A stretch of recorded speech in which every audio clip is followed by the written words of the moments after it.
राजस्थान एक ऐसी जगह है जिसके हर हिस्से में कोई ना कोई कहानी या राज दफन है।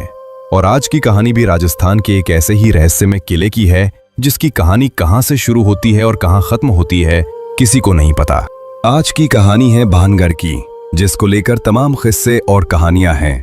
और जब भी भारत की सबसे भूतिया और श्रापित जगह का जिक्र होता है तो इस किले का नाम सबसे पहले लिया जाता है। दिल्ली से लगभग 235 किलोमीटर दूर राजस्थान के अलवर जिले में तीन तरफ से अरावली की पहाड़ियों के बीच में एक किला बना हुआ है जिसका नाम है भानगढ़। भानगढ़ के किले को साल 1573 में आमेर के राजा भगवंत दास ने अपने छोटे बेटे माधव सिंह के लिए बनवाया था। जब ये किला बनकर तैयार हुआ तो ये बहुत ही आबाद और खुशहाल हुआ करता था और उस वक्त भानगढ़ में 9000 से भी ज्यादा लोग रहते थे। मगर फिर अचानक ऐसा क्या हुआ कि एक हंसता खेलता शहर खंडहर में बदल गया और आज लोगों के बीच भानगढ़ के लिए इतना खौफ है कि लोग वहां दिन में भी जाने से कतराते हैं।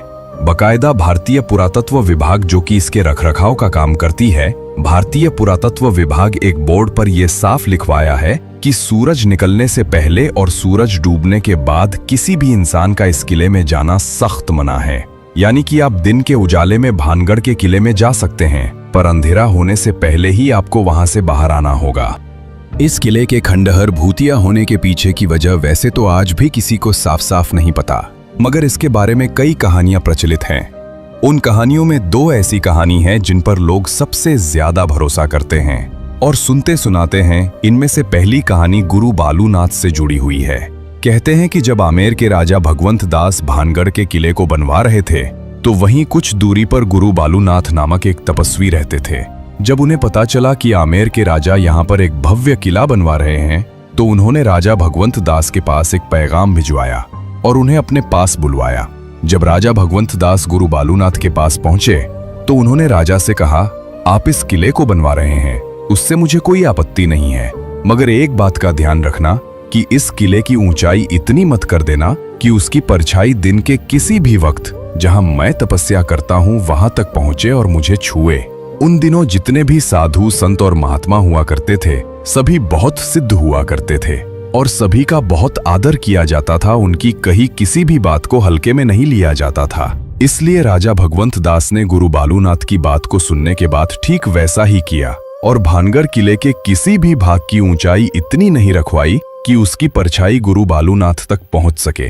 गुरु बालूनाथ के इस बात का ख्याल अगली 2 पीढ़ियों तक रखा गया, मगर कहते हैं कि जब तीसरी पीढ़ी ने भानगढ़ की गद्दी संभाली तो उन्होंने इस बात को नजरअंदाज कर दिया और गुरु बालूनाथ की दी हुई चेतावनी को अनसुना कर दिया।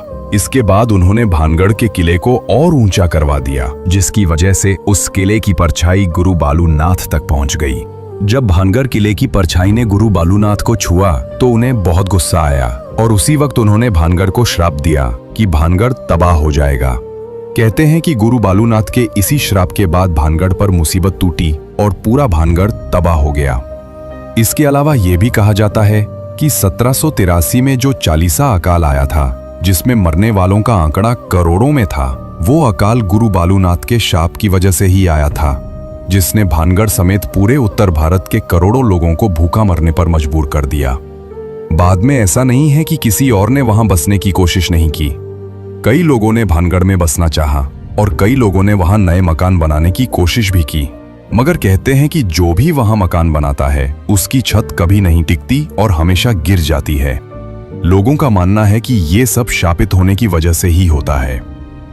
अब दूसरी कहानी जिस पर लोग सबसे ज्यादा विश्वास करते हैं वो कहानी एक राजकुमारी से जुड़ी है। कहते हैं कि एक वक्त जब भानगढ़ बहुत ही आबाद और खुशहाल हुआ करता था तब इस किले के महल में एक राजकुमारी रहती थी जिनका नाम था रत्नावती। राजकुमारी रत्नावती बेहद ही खूबसूरत थीं और उनकी सुंदरता के चर्चे दूर दूर तक फैले हुए थे। आए दिन बड़े बड़े राजाओं की शादी के न्योते आते रहते थे, मगर इन राज्यों के अलावा एक और शख्स जो राजकुमारी रत्नावती का दीवाना था उसका नाम था सिंधिया। सिंधिया एक तांत्रिक था और जब से उसने राजकुमारी रत्नावती को देखा तभी से वो उसके ऊपर बुरी तरह फिदा हो गया था।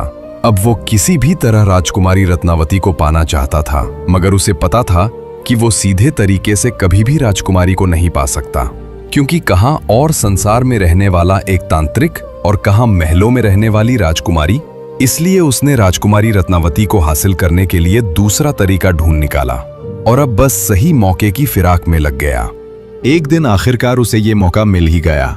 उस दिन राजकुमारी रत्नावती की एक दासी भानगढ़ के बाजार में आई।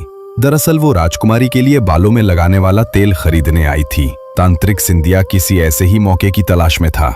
जब वो दासी तेल खरीदकर वापस जाने लगी तो तांत्रिक सिंधिया ने उसे किसी बहाने से रोक लिया। क्योंकि वो तंत्र मंत्र में माहिर था, उसने दासी द्वारा लाई गई तेल की बोतल पर चुपके से काला जादू कर दिया। जब दासी राजकुमारी रत्नावती के पास पहुंची और तेल दिया तो राजकुमारी को कुछ शक हुआ। रत्नावती बहुत ही समझदार थी, इसलिए तेल को देखकर उन्हें पता चल गया कि इस पर किसी ने तंत्र मंत्र का इस्तेमाल किया है। जब राजकुमारी ने अपनी दासी से पूछा तो दासी ने तांत्रिक सिंधिया के बारे में बताया। सिंधिया का नाम सुनते ही राजकुमारी को पूरा माजरा समझ में आ गया और उन्होंने वो तेल की बोतल एक पत्थर पर दे मारी। इस वजह से तेल और उसका सारा जादू उस पत्थर में समा गया। अब वो पत्थर खुद ब खुद लुढ़क कर तांत्रिक सिंधिया की तरफ बढ़ने लगा।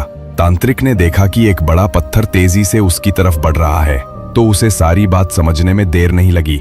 मगर इससे पहले कि वो कुछ करता, पत्थर उसकी छाती पर चढ़ गया। चूंकि वो पत्थर बहुत बड़ा था, अब तांत्रिक का जिंदा बच पाना नामुमकिन था। मरते मरते उसने एक श्राप दिया और कहा कि कुंवारी रत्नावती सहित भानगढ़ के सभी लोग मारे जाएंगे और उनकी आत्माएं ताउम्र भानगढ़ के किले में भटकती रहेंगी। तांत्रिक सिंधिया मर गया, पर कहते हैं कि उसके मरने के कुछ समय बाद भानगढ़ और उसके पास के एक और राज्य अजबगढ़ के बीच बहुत भयंकर युद्ध हुआ, जिसमें पूरा भानगढ़ तबाह हो गया। इस लड़ाई में अजबगढ़ की सेना पूरे भानगढ़ में कत्लेआम मचा गई, जिसमें रानी रत्नावती सहित कई लोग मारे गए। हालांकि इतिहास में कहीं भी भानगढ़ और अजबगढ़ के बीच युद्ध का जिक्र नहीं है, पर सदियों से यही कहानी सुनी और सुनाई जा रही है। कहते हैं कि इस युद्ध के बाद भानगढ़ का किला कभी आबाद नहीं हो पाया और धीरे धीरे भानगढ़ वीरान बन गया। आज भूतों का गढ़ बन चुका है।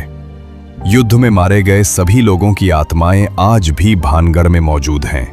भानगढ़ में आज भी रात को बाजार सजता है, खंडहर फिर से खड़े हो जाते हैं और अंदर राजा का दरबार लगता है।